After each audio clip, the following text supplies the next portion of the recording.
Holly from Horacio Printing. I hope you're having a wonderful day. In this video, I'm so excited to go through our Refocus cloud.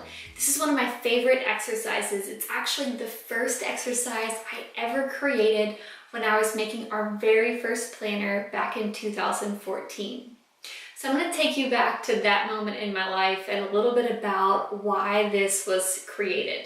So I was reading Erwin McManus's book, The Artisan Soul, and he was really challenging us to really take ownership of our life and turn it into a work of art.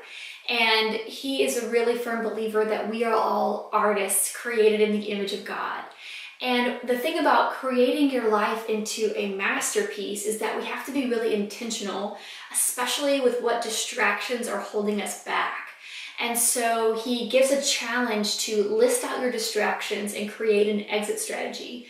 And when he said that, I was just so blown away. I knew I needed to not just read it, but to take action on paper with a pencil. So I got out a notebook and I drew a refocus cloud, which is basically a bubble chart to take everything that we're doing in our life, all the overwhelm and obligations and things, and get it out on paper. And then from there, we can really assess what do we want to delete and what do we want to add into our schedule. So I'm really excited to do this with you today. The Refocus Cloud is a key part of our planners, and they're in all of our 2019 planners.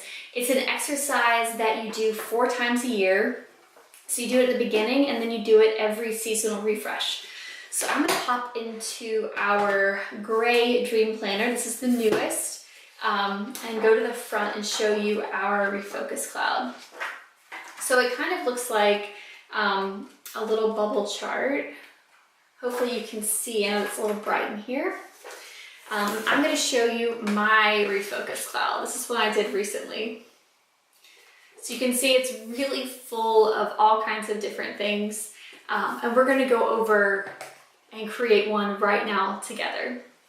So open up your Refocus cloud, and we're going to start with writing down all of our obligations. So all you have to do is get a pen, and then you draw a line and from the circle, and then you write down all of your obligations. So what are the things that you have to do in your current life that are your obligations? Maybe it's your job. We've got taxes coming up we have to prepare for, laundry, chores, working out, all those things that are our obligations in life, right? We have to show up to work. We have to, check your email, things that are your obligated. So after you've listed out your day-to-day obligations, the next thing to do is write down your major focuses. So in the next 3 months and right now, what are you currently focused on? What is taking up a lot of your mental space? What are the things you're focused on in this next season? What's really taking up your mind? What are you focused on? Some of the things I'm focused on is my new baby. We are expecting a child the first day of March. So that's something I'm focused on, getting prepared for that. Preparing a maternity leave for myself with this company. So keep us in your prayers. So things like major events, demands, people, issues, dreams that you've written down maybe from your bucket list, that's something you're focused on. The next thing to write down are your passions. So this is the fun stuff. What are things you're passionate about? What are things you love to do that make your heart happy? Maybe it's laughing with friends, going to brunch, going to church, worshiping, reading your Bible, taking an art class, dance class. What are the things you love to do? What are the things that make you really happy? What are the things that you haven't done in a long time that you love to do, but you've just buried with busyness because you don't have time to do it? What are those passions? So write down a few of those that make sense. And also make sure a few that you haven't done in a while. So the last thing and the most important is to write down your distractions. So I really believe that when you write down your distractions, you get power over that distraction. It's almost like if you can name it, you can acknowledge it, and then you can get more strength to fight the temptation for these distractions. Some distractions could be mental, like self-doubt, fears, lies you're telling yourself, being annoyed at somebody. Like, these are distractions. Bitterness. What are some distractions holding you back? Self-pity. And then some of them can be activities like a Netflix binges, being on Facebook too long, being on your phone for 4 hours a day, too much screen time. Drinking can be a distraction because, there we go, here's a distraction right there.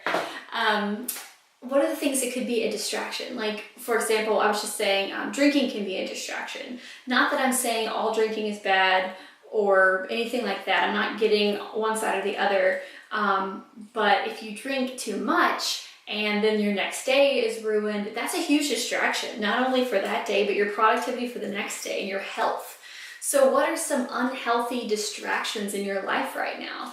Maybe it's an activity, like I was saying, social media, or something you do to escape, but isn't really making you happy, right?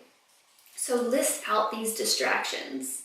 So the next thing, after you have all of these listed out, what are ways you can fight these distractions? What are some distractions you want to just cross out and say, you know what, for the next 30 days, I'm not doing this. Or I'm only going to allow myself to do this once a week. The beauty of this is to eliminate distractions and make more time for your passions. Why not replace television with some of your passions that you really love to do that you don't have time for anymore? That's the key here, is what can I delete and then what can I add that actually makes my heart really happy and serves me well. So I hope as you create this, you'll get some light bulbs that go off and say, you know what, I'm going to delete this and I'm going to add this for the next 3 months or the next month, and just try it out. Give yourself baby steps and give yourself grace. Turning your life into a work of art is not an overnight thing. It's a step-by-step, decision by decision process. So I just want to say I'm proud of you for investing in yourself. Keep going.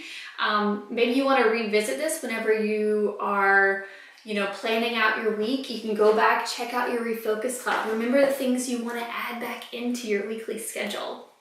That'll help you planning it out and making more time for the things that make your heart really happy, okay? I just hope you know that you are so loved and that with God, the best is yet to come. Have a great week. Bye, guys.